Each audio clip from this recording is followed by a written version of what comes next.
This is KSUT Public Radio. Regional news is next. The Colorado River is used by nearly 40 million people and a massive agriculture industry. Oftentimes, all that demand doesn't leave much behind for the river itself. One Native American tribe is trying to change that by giving the Colorado River the same legal rights as a person. KUNC's Alex Hager has more in this feature story, which is part of our continuing coverage of water in the West with financial support provided by the Walton Family Foundation. In far western Arizona, the barren brown desert sprawls across hundreds of miles, except right here, where the Colorado River creates a thriving pocket of green. Dylan Esquera, a member of the Colorado River Indian tribes, says people here have a personal relationship with the water. When you grow up along the river, your identity is tied to that. Your culture is tied to that. Your past, your history is tied to it. We look at it as something that nurtures us, so we have to protect it. And now the tribal government is turning those values into law. It's in the process of giving the river the same rights a person would have in court, the first of their kind on the Colorado. It can show proof that this is what you believe and this is what you stand for.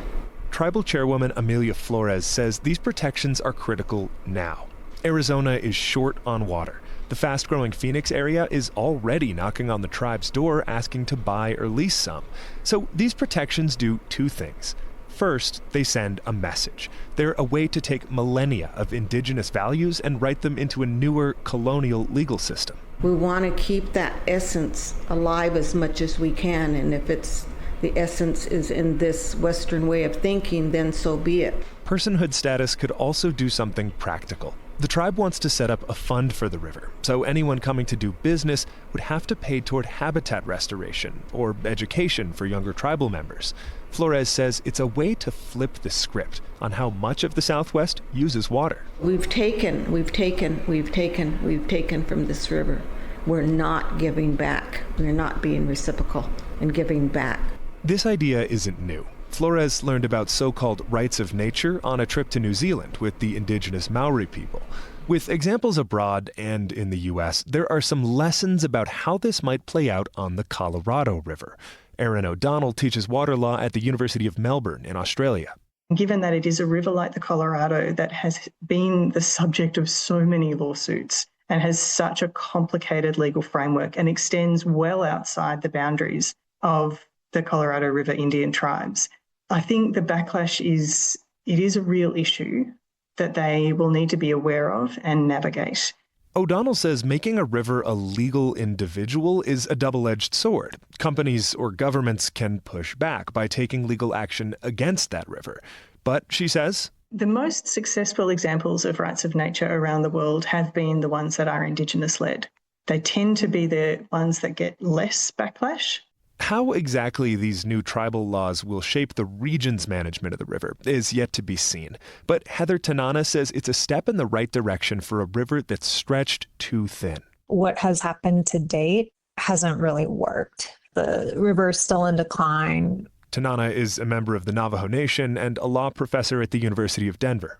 We're still over-allocating, overusing, and so turning to new ideas, new tools definitely should be explored, and rights of nature is one of those. But as much as this legal concept might be a new tool, Dylan Esquera says it reflects long-standing ideas from members of the Colorado River Indian tribes. I mean, as far as I'm concerned, we've always looked at the river as a person. It's an entity. It's what we rely on to survive. And here, with the birds chirping and fish flitting under the water's surface, he says you can feel how the river is breathing and living. In Parker, Arizona, I'm Alex Hager. You are listening to Regional News on KSUT Public Radio. We continue with a report from the Mountain West News Bureau. A new study shows that large livestock farms are polluting the air across the United States, including in Colorado, New Mexico, Arizona, and Utah. As Caleb Radel reports, experts say these impacts are felt hardest by nearby communities. The study mapped more than 15,000 cattle and hog feeding operations, where livestock kick up dust and manure is stored in open-air lagoons. Researchers found tiny particle pollution linked to heart and lung problems was nearly 30% higher near cattle farms. Air pollution was also higher near hog farms. Hotspots were found in parts of Idaho, Colorado, New Mexico, Arizona, and Utah. Sanaz Chamanara is the study's lead author. She says the most polluted communities have high percentages of residents without health insurance. These are often Latino farm workers, rural communities without much political clout, people who just can't pack up and move when their air gets dirty. But she says the findings do give affected communities the data they need to push for cleaner air and stronger public health protections. For the Mountain West News Bureau, I'm Caleb Radel. At more than 10,000 feet above sea level, Leadville, Colorado feels worlds away from the Pacific Ocean. Yet that's where Ella Mangrum Stanley is spending the summer on a prestigious deep-sea internship. For the Rocky Mountain Community Radio Coalition, here's KDNK's Lily Jones with the report. It was just like a little bug. Like that passed by the camera? That passed by the camera, and I thought it was weird. It looked like an orb, right? Yeah. I was like, what was that? It might be an ostracod. That's the sound of scientists aboard the Ocean Exploration Trust's Nautilus, a 68-meter exploration vessel under the direction of Robert Ballard, known for discovering the wreckage of the Titanic and the German battleship Bismarck. The Nautilus houses the Hercules and the Argus, two remotely operated underwater vehicle systems that can descend to thousands of feet below the surface, carrying cameras, sensors, and a sample-taking appendage. Also aboard the Nautilus is Leadville's own Ella Mangrum Stanley. As one of 14 interns selected from hundreds of applicants, Mangrum Stanley is learning to collect, manage, and process seafloor mapping data from sonar beams and sensors.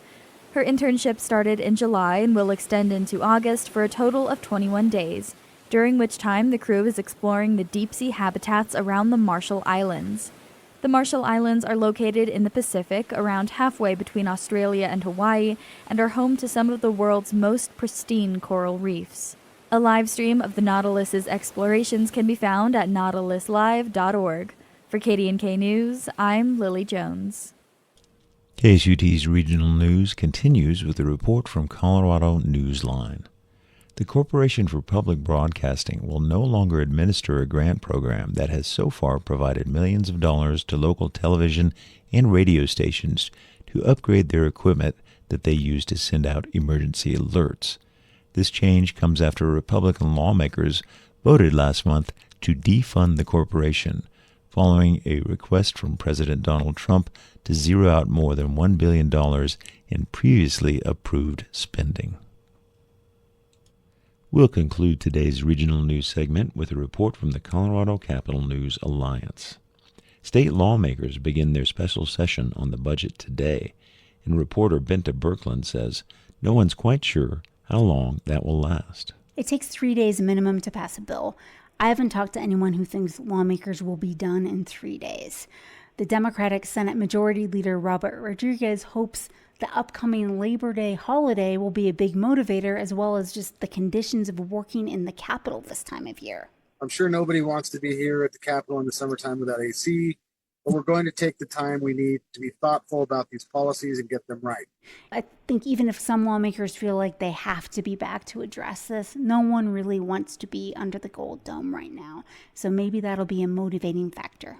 That was Benta Birkeland reporting for the Colorado Capital News Alliance. Content produced by the Colorado Capital News Alliance is funded in part by the Corporation for Public Broadcasting.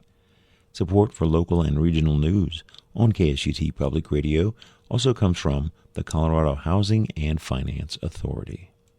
Support for public policy reporting comes from the Gay and Lesbian Fund for Colorado, promoting programs designed to ensure all Coloradans have the same opportunity to thrive. More information is online at gayandlesbianfund.org. This is KUT